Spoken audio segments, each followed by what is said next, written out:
Students, part 4 में आप लोगों ने देखा था कि किस तरह से युग्मक जनन की क्रिया हो रही है और उस युग्मक जनन में हम लोग अब केवल अभी नर युग्मक का यानी शुक्राणु जनन क्रिया का अभ्यास कर रहे थे। अब जो है इसके बाद हम लोग पढ़ेंगे मादा युग्मक यानी कि अंडाणु कैसे बनता है, कब बनता है, इसके बारे में। लेकिन उसके पहले थोड़ी सी नर युग्मक जनन से संबंधित कुछ हार्मोन्स हैं, उसको देख लेते हैं। तथा जो बन रहा था युग्मक, कौन सा युग्मक? शुक्राणु, वही नर युग्मक है ना, जो बन रहा था उसका स्ट्रक्चर परीक्षा में कई बार पूछा है, उसको भी देखेंगे। ठीक, तो पहले ये हार्मोन्स की चर्चा करते हैं कि ये हार्मोन्स कैसे काम करते हैं। ठीक है, कैसे प्रेरित करते हैं शुक्राणु को बनने के लिए। तो देखिए क्या होता है कि किशोरावस्था के दौरान शुक्र जनन क्रिया होती है। ठीक, ध्यान रखेंगे, बहुत अंतर है शुक्राणु के निर्माण और अंडाणु के निर्माण की जो प्रोसेस है, दोनों में बहुत अंतर है। ठीक है, और जो समय है वो भी बहुत अंतर है, यानी कब बनता है। इस प्रश्न को देखा जाए कि नर में कब बनता है और मादा में कब बनता है, तो नर में कब बनता है? किशोरावस्था के दौरान शुक्र जनन क्रिया होती है, यानी शुक्राणु का निर्माण होता है। ठीक है, क्यों होता है? क्योंकि इस दौरान यहाँ पर ये जो मैंने चार्ट बनाया है आपके अध्ययन के लिए काफ़ी सूटेबल काम करेगा ये। इस दौरान एक हार्मोन होता है जिसको कहते हैं गैनेडोट्रोपिक रिलीजिंग हार्मोन। थोड़ा यहाँ देखिएगा, एबव का मार्क लगा है, यहाँ छूट गया था। गैनेडोट्रोपिक रिलीजिंग हार्मोन बनता है, जिसको शॉर्टकट में GnRH, GN में N स्मॉल रखिएगा, GnRH गैनेडोट्रोपिक रिलीजिंग हार्मोन जो है में काफ़ी जो है इसकी जो श्रावण होती है काफ़ी अधिक होती है। ठीक है, काफ़ी निकलता है, बहुत अधिक निकलता है। और ये GnRH क्या है? एक हाइपोथैलेमिक हार्मोन, यानी हाइपोथैलेमस से निकलने वाला हार्मोन है। ठीक है, इसके अधिक मात्रा के होते ही होता क्या है? एंटेरियर पिट्यूटरी ग्लैंड, यानी कि हिंदी में उसको जाने अग्र पीयूष ग्रंथ, यानी कि पीयूष ग्रंथ के अगले भाग को प्रभावित करता है। और वहाँ पर क्या करता है कि जैसे ही इसकी मात्रा अधिक होती है तो एंटेरियर पिट्यूटरी ग्लैंड का जो होता है GnH, दो प्रकार का रिलीज होता है पिट्यूटरी ग्लैंड से। ठीक है, पहला क्या है? LH और FSH दूसरा है, यानी कि ल्यूटिनाइजिंग हार्मोन। ठीक, और दूसरा फॉलिकल स्टिमुलेटिंग हार्मोन। ठीक है, फॉलिकल स्टिमुलेटिंग हार्मोन, दो प्रकार का हार्मोन रिलीज होता है और दोनों ही बहुत ही महत्वपूर्ण हार्मोन हैं। ध्यान रखिएगा, luteinizing hormone, follicle stimulating hormone बहुत ही इंपॉर्टेंट है। ल्यूटिनाइजिंग हार्मोन क्या करता है? लीडी कोशिकाओं पर, अब यहाँ थोड़ा रुकेंगे, लीडी कोशिकाएं कहाँ होती हैं? याद कीजिए, आपको जब नर जनन तंत्र पढ़ाया जा रहा था उसमें आपको बताया गया था किसके बारे में? एक नलिका, शुक्रजनक नलिका, ये आप देख रहे हैं, यही तो मेन है शुक्रजनक नलिका। जो पिछले वीडियो में जो मैं बताया था आप लोगों को कि ये जो भित्ति होती है, भित्ति में सारी घटनाएं घट रही थी ना, तो उसका एक बाहरी एरिया होता है। ठीक है, इस बाहरी क्षेत्र को हम कहते हैं अंतराली अवकाश, इंग्लिश में कहते हैं इंटरस्टिशियस स्पेस, इंटरस्टिशियस स्पेस। ठीक है, तो इस बाहरी क्षेत्र में अंतराली कोशिकाएं होती हैं। क्या होती हैं? अंतराली कोशिकाएं। इन्हीं अंतराली कोशिकाओं को ही कहते हैं लीडी कोशिकाएं। ठीक है, तो उन्हीं लीडी कोशिकाओं पर ये ल्यूटिनाइजिंग हार्मोन जाकर कार्य करता है। यहाँ पर लिखा है, मतलब ल्यूटिनाइजिंग हार्मोन लीडी कोशिकाओं पर कार्य करेगा तो लीडी कोशिकाएं क्या करेंगी? एंड्रोजन हार्मोन को स्रावित करेंगी।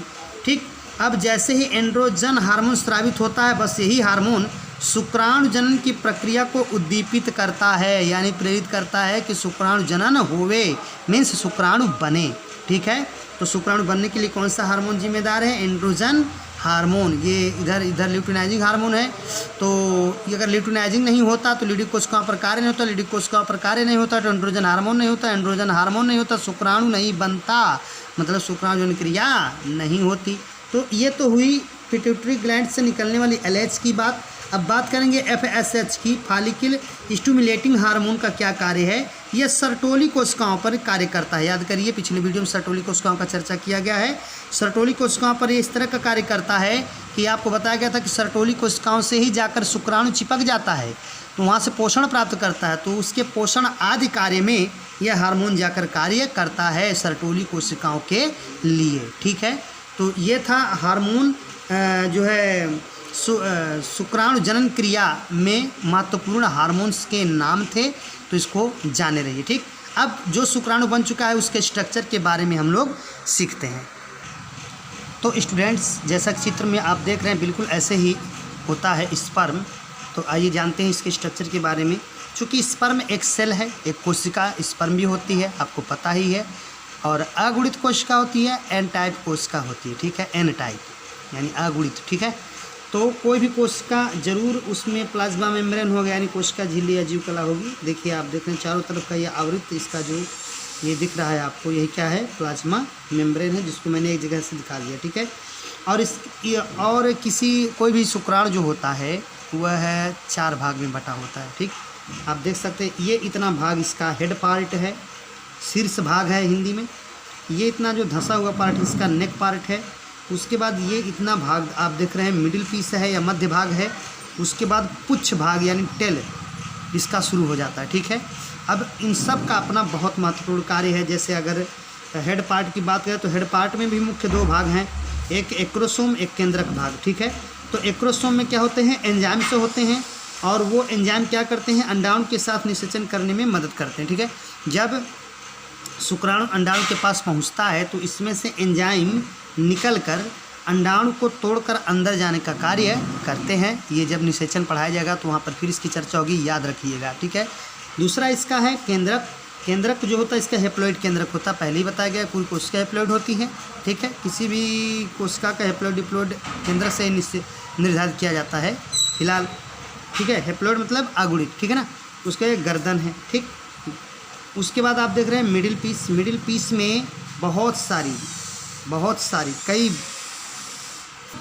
यानी असंख्य की मात्रा में माइटोकॉन्ड्रिया पाए जाते हैं। ध्यान रखना, माइटोकॉन्ड्रिया बहुत अधिक क्यों पाए जाते हैं, इसका कारण है जिन कोशिकाओं को बहुत एक्टिव रहना होता है ना, उसमें माइटोकॉन्ड्रिया बहुत अधिक पाई जाती है। सेल वाले कोशिका में इसकी भी चर्चा की गई थी। ठीक है, और ये क्यों पाए जाते हैं ये भी थोड़ा सा जानें। दरअसल माइटोकॉन्ड्रिया को हम पहले से जानते हैं कि जो है पावर हाउस होता है कोशिका का। तो यह क्या करता है, बहुत सारा ऊर्जा देता है, और वह ऊर्जा किस में यूज की जाती है, इस टेल में यूज की जाती है, ताकि वह जो टेल है ज़्यादा से ज़्यादा गति कर सके, बहुत तेज़ी से गति कर सके, और बहुत तेज़ी से पूरा का पूरा शुक्राणु तैर सके। ठीक है, तो इसके लिए यह माइटोकॉन्ड्रिया पाया जाता है। टेल का काम तो पहले ही बता दिया, तैरने में मदद करता है, इससे गति में मदद करता है। ठीक है, खास बात यह कि यह एक सूक्ष्मदर्शी संरचना है, मतलब बहुत महीन ये होता है, इसी वजह से इसको सूक्ष्मदर्शी से ही देखा सकता है। तो इसका मतलब ये हुआ कि ये बहुत अधिक मात्रा में भी होता होगा। तो आपको बता दें कि जब मनुष्य जो है मैथुन क्रिया करता है, सेक्स करता है स्त्री के साथ, तो उसमें क्या होता है कि जितने निकलते हैं लगभग 20 से 30 करोड़ एक बार की मैथुन क्रिया में स्खलित करता है मानव शुक्राणुओं को। ठीक है, 20 से 30 करोड़ जो है स्खलित करता है शुक्राणुओं को। और यहाँ लिख दे आपके जानकारी के लिए ताकि भूले ना, 20 से 30 करोड़। ठीक है, एक बार मैथुन करने पर मनुष्य 20 से 30 करोड़ शुक्राणु को स्खलित करता है। स्खलित करता मतलब निकालता है, बॉडी से अपने स्खलित करता है। ठीक है, 20 से 30 करोड़ स्खलित करता है, जिसमें से मानकर चलिए कि 60% जो होते हैं शुक्राणु क्या होते हैं, एक्टिव होते हैं। ठीक है, क्या होते हैं, एक्टिव होते हैं। ठीक, और निषेचन करने योग्य, बहुत एक्टिव। ये तो एक्टिव है, वेरी एक्टिव कौन होते हैं, 40% बहुत एक्टिव होते हैं, यानी बहुत तेज़ी से 40%, इस 60% में 40% बहुत तेज़ी से गति करते हैं। ठीक है, आए बात समझ में, ताकि वह अंडाणुओं तक पहुंचकर निषेचन क्रिया को संपन्न कर सकें। ठीक, अब थोड़ी सी और चर्चा करें एक चीज़ की, कि शुक्राणु की परिपक्वता और गति को बनाए रखने के लिए, परिपक्वता यानी शुक्राणु परिपक्व रहे, मैच्योर रहे, खराब ना हो, नष्ट ना हो, और उसकी गति भी बने रहे। इसके लिए जो ये पाए जाते हैं नर मानव के प्रजनन तंत्र के कुछ अंग जैसे अधवृषण, शुक्रवाहक, शुक्राशय और प्रोस्टेट ग्रंथि, इनसे श्रावण होना, यानी किसी ने जो इनसे पदार्थ निकलते हैं, ठीक है, इनसे भी कोई पदार्थ निकलता है, इनसे भी निकलता है, इनसे प्रोस्टेट से निकलता है, तो श्रावण होना बहुत जरूरी है। सारे पदार्थ जो होते हैं शुक्राणु की परिपक्वता और गति को बनाए रखते हैं, ठीक है। खास बात कि वीर्य क्या होता है, सीमन क्या होता है, तो शुक्राणु प्लाज्मा और शुक्राणु दोनों आपस में मिलकर वीर्य बनाते हैं, ठीक है। शुक्राणु के ही साथ होता है शुक्राणु प्लाज्मा, और शुक्राणु जब आपस में मिल जाते हैं तो वीर्य बनता है। इसी वीर्य में जो मैं इधर चर्चा कर रहा था कि 20 से 30 करोड़ स्खलित करता है मनुष्य एक बार मैथुन करने पर, तो इसी वीर्य में 20 से 30 करोड़ शुक्राणु होते हैं, ठीक है। अब इसके आगे हम लोग पढ़ेंगे अंडजनन, ठीक है। ये अंडजनन जो हम पढ़ने जा रहे हैं, पहले इसके हम ये जाने कि इसके पहले हम पढ़ रहे थे शुक्रजनन, शुक्राणुओं का निर्माण जो था शुक्रजनन था। अब अंडाणुओं का निर्माण क्या है, अंडजनन है, ठीक है। तो शुक्राणुओं का निर्माण नर युग्मक का निर्माण था, अंडाणुओं का निर्माण मादा युग्मक का निर्माण है, वो नर में था और यह मादा में है, ठीक है। खास बात यहाँ पर यह है कि जो हमारे मतलब स्त्रियों के जो प्राथमिक लैंगिक अंग होते हैं मीन्स कौन, अंडाशय, कई बार बताया गया, ठीक है ना। तो अंडाशय से अंडाणुओं के निर्माण की प्रक्रिया को, परिभाषा सुनकर लिख लीजिएगा, अंडाशय से अंडाणुओं के निर्माण की प्रक्रिया को हम अंडजनन कहते हैं। एक वर्ड और जोड़ देना चाहिए, परिपक्व अंडाणु, क्योंकि अंडाणु कई रूप में होता है, अपरिपक्व भी होता है, तो जब परिपक्व अंडाणु की बात होगी, ठीक है। यानी आप ऐसे परिभाषा लिख सकते हैं कि अंडाशय से परिपक्व अंडाणुओं के निर्माण की प्रक्रिया को हम अंडजनन या ऊजिनेसिस कहते हैं, ठीक है। अब आइए आपको ये पहले बता दें कि ये अंडजनन जो प्रक्रिया होती है वो भ्रूणीय अंडाशय में ही होती है। भ्रूणीय अंडाशय मतलब जब भ्रूण बन रहा होता है, स्त्री के गर्भ में जब भ्रूण बनता है, ज़ायगोट के बाद भ्रूण बनता है ना, और जैसे ही ये चयनित होता है कि वह मादा बनेगी यानी लड़की बनेगी, तो गर्भ में ही उसके अंडाशय बन जाते हैं, ठीक। और अंडाशय में ही जो है अंडाणु बन जाते हैं, ठीक है ना, ध्यान देना, कई मिलियन अंडाणु बन जाते हैं गर्भ में ही। जब शिशु होता है, जैसे अंडाशय बनता है, लड़की जब होती है गर्भ में, तो उसी समय मातृ युग्मक कोशिकाएं, यानी कि ये अंडाणु ही है ये, लेकिन जब तक वो गर्भ में है तब तक उसका नाम रहेगा मातृ युग्मक कोशिकाएं, क्योंकि यही आगे चलकर अंडाणु बनेंगे, ठीक है। और भी कई मिलियन बनते हैं गर्भ भ्रूण में, ठीक है। इन मातृ युग्मक कोशिकाओं को हम अंडजननी भी कहते हैं। अब थोड़ा हम कैमरा इधर कर रहे हैं, आप ध्यान देंगे, अंडजननी भी कहते हैं, ठीक है। अंडजननी भी कहते हैं, पुगोनिया कहते हैं, जो जन्म के बाद इनका निर्माण नहीं होता, यानी कि ये जो कई मिलियन बन रहे हैं ये गर्भ में ही बनते हैं, जब गर्भ में ही लड़की होती तभी ये बन जाते हैं। अब याद कीजिए, मैं आपको बताऊं, याद दिलाऊं आपको कि इसके पहले हम लोग जो पढ़ रहे थे नर युग्मक का निर्माण, तो नर युग्मक का निर्माण, नर जब बच्चा जन्म लेता है तो उसका जब किशोरावस्था आता है, 13 से 14 वर्ष की उम्र आती है, तो उस समय शुक्राणु यानी कि नर युग्मक बनता है, जबकि मादा युग्मक गर्भ में ही जब शिशु का निर्माण हो रहा होता है उसी समय बन जाता है, ठीक है। तो और उस समय उस अंडाणु को हम अंडजननी कहते हैं या मातृ युग्मक कोशिकाएं कहते हैं, जो जन्म के बाद नहीं बनती हैं, बल्कि होता क्या है कि अर्धसूत्री विभाजन उस समय होता है, ठीक है। उस अंडजननी में क्या होता है, अर्धसूत्री विभाजन शुरू हो जाता है, लेकिन जन्म के बाद यह क्या होता है कि जब तक किशोरावस्था नहीं आ जाता तब तक यह प्रोफेज फर्स्ट में ही, जो याद कीजिए अर्धसूत्री विभाजन में प्रोफेज फर्स्ट आ रहा था, प्रोफेज फर्स्ट में ही अस्थायी रूप से अवरुद्ध हो जाती है ये जो है अर्धसूत्री विभाजन। अब जैसे ही अंडजननी में अर्धसूत्री विभाजन की प्रोफेज फर्स्ट अवस्था आती है तो उस समय इन्हें हम प्राथमिक अंडक कहते हैं। ध्यान रखना, परीक्षा में पूछा हुआ है प्राथमिक अंडक क्या है। तो अंडजननी के प्रोफेज फर्स्ट में अस्थायी रूप से उसकी अवरुद्धता ही क्या है, अवरुद्धता मतलब रुक गई है, उसके बाद जो है अर्धसूत्री विभाजन आगे नहीं बढ़ रहा है, तो उस समय ये जो अंडजननी सेल है, कोशिका है, उस समय ये क्या कहलाएगी, प्राइमरी oocytes कहलाएगी या प्राथमिक अंडक कहलाएगी, ठीक है। अब यौनारंभ तक आते आते जब तक ये प्रोफेज फर्स्ट में होती है तब तक इस प्राथमिक अंडक के चारों तरफ कणिकामय कोशिकाएं का लेयर बन जाता है। कणिकामय कोशिकाओं का क्या बन जाता है, लेयर। अब इसके समेत इसे हम प्राथमिक पुटक कहते हैं, प्राइमरी फॉलिकल कहते हैं। अब इसका नाम प्राथमिक अंडक न रहकर क्या नाम रहेगा, प्राथमिक पुटक रहेगा। ठीक है, अब प्राथमिक पुटक क्या होता है, तो प्राथमिक पुटक जो होता है यौवनारंभ तक, यानी कि जब तक यौवनारंभ आता है, मतलब लड़की की 12 से 13 वर्ष की उम्र, तब तक ये क्या होते हैं, कुछ नष्ट हो जाते हैं, बहुत सारे नष्ट हो जाते हैं, कुछ क्या, और तब तक बचते हैं केवल 60 से 80 हज़ार तक ये प्राथमिक पुटक। यानी कि एक तरह से जो कुछ हम पढ़ रहे हैं अंडाणु ही पढ़ रहे हैं, अंडाणु ये अपरिपक्व अंडाणु है। ठीक है, यानी प्राथमिक पुटक या अपरिपक्व अंडाणु 60 से 80 हज़ार तक ही बचते हैं। अब आइए, जब यौनारंभ होता है तो उस समय क्या घटना घटती है अंडाशय में, अब इसकी चर्चा करते हैं। स्टूडेंट्स, इस चित्र को ध्यान से देखिए, अच्छे से देखिए चित्र को, इसका फ़ोटो भी आपको भेजा जाएगा और मैं एक नोटेशन लिखकर भेजूंगा आपके अध्ययन के लिए, सुविधा के लिए। ठीक है, तो अभी आप इसको जानिए कि ये जो है, सपोज कीजिए कि यह अंडाशय है। अंडाशय की स्थिति पूरा फिगर आप मादा जनन तंत्र का देख लीजिएगा कैसे कैसे है। ये अंडाशय सपोज कीजिए, ठीक, और सपोज कीजिए कि उसकी फिमरी है। फिमरी मतलब अंडाशय के पास झालर था ना, मैंने बताया था ना कि इसमें से जब अंडाणु निकलता है तो झालर पकड़ लेता है और फिर आप देख सकते हैं कि अंडवाहिनी में वो पीछे की तरफ जाने लगता है। इसके बाद क्या होता है आपको पता होना चाहिए, बताया गया है। ठीक है, तो चलिए हम चर्चा करते हैं कि यौनारंभ में जो प्राथमिक पुटक बन चुका है उसके बाद से क्या घटना घटती है। तो देखिए आप यहाँ पर प्राथमिक पुटक मैंने बनाया, चित्र को लिखा भी है। तो प्राथमिक पुटक जो होता है यौनारंभ शुरू होते ही, अब इसके चारों तरफ फिर एक जो है कणिका में कोशिकाओं का लेयर जमने लगता है, बनने लगता है। अब इस स्थिति में इसे हम द्वितीयक पुटक कहते हैं। ठीक, फिर आगे तृतीयक पुटक बनता है। तृतीयक पुटक बनने के लिए क्या होता है, क्या कौन सी घटना घटती है, इसको देखें।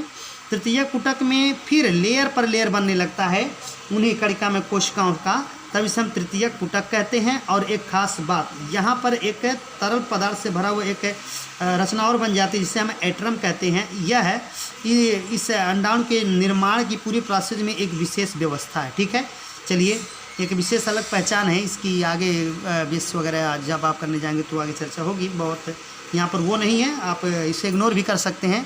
ये अब आपके सिलेबस के हिसाब से जो आपको सीखना उसको जानिए। तृतीयक पुटक क्या है, अब तृतीयक पुटक के बाद क्या होता है, तृतीयक पुटक में जो ये लेयर्स बने थे वो 2 लेयर बना लेते हैं। ठीक है, एक जो बाहरी लेयर आप देख सकते हैं, इसमें हमने कलर किया है, बाहरी लेयर को हम थीका एक्सटर्ना कहते हैं और आंतरिक लेयर को थीका इंटरना कहते हैं। ठीक है, और इसी समय कोशिका में यहाँ पर वृद्धि होती है और वृद्धि के साथ साथ पूरी होने लगती है प्रथम अर्धसूत्री विभाजन, जो प्रोफेस फर्स्ट में अभी तक रुकी थी। वो मतलब यहाँ से जब यहाँ तक हम चले हैं वो अर्धसूत्री विभाजन चल रही थी। ठीक है, और फिर अर्धसूत्री विभाजन क्या हुई, यहाँ पर पूरी हो जाती है, लेकिन अब पूरी होते ही तो क्या होगा, अर्धसूत्री विभाजन, प्रथम अर्धसूत्री विभाजन में 2 सेल्स बनेंगे। ठीक है, और यह एक असमान विभाजन होता है। असमान विभाजन मतलब कि समान विभाजन मतलब बराबर दोनों की जो यहाँ पर संतत कोशिकाएं बननी चाहिए वो बराबर होनी चाहिए था, लेकिन आप देख सकते हैं कि बराबर नहीं है, एक छोटी एक बड़ी है। छोटी वाले को हम प्रथम ध्रुवीय पिंड कहते हैं और बड़ी वाली सेल को हम द्वितीयक अंडक कहते हैं। यही इंपॉर्टेंट है। प्रथम ध्रुवीय पिंड धीरे धीरे नष्ट हो जाता है, इसका कोई कार्य ही नहीं है। ठीक है, अब द्वितीयक अंडक की चर्चा करें तो द्वितीयक अंडक पड़ा है और जो इसका ये थीका एक्सटर्ना और थीका इंटरना था, ये अब ग्राफियन पुटक में कठोर आवरण में परिवर्तित हो जाता है। ठीक, ग्राफियन पुटक में परिवर्तित हो जाता है। अब अंदर बचा है हमारा क्या, ये वाला, यानी द्वितीयक अंडक। यहाँ पर हम लिख भी सकते हैं द्वितीयक अंडक, द्वितीयक अंडक। ठीक है, द्वितीयक अंडक के चारों तरफ पुनः जो है कोशिकाओं का एक लेयर बन जाता है, सॉरी कोशिकाओं का लेयर नहीं, एक झिल्ली बन जाती है। ठीक है, क्या बन जाती है, झिल्ली, एक आवरण बन जाती है। इसे हम अंडावरण कहते हैं या जोना पेलुसिडा कहते हैं। ठीक है, जोना पेलुसिडा इम्पॉर्टेंट है, आगे चलकर जब निषेचन हम लोग पढ़ेंगे तो वहाँ पर इसके कार्य को बताएंगे। अब जोना पेलुसिडा समेत यह ग्राफियन पुटक बना हुआ है।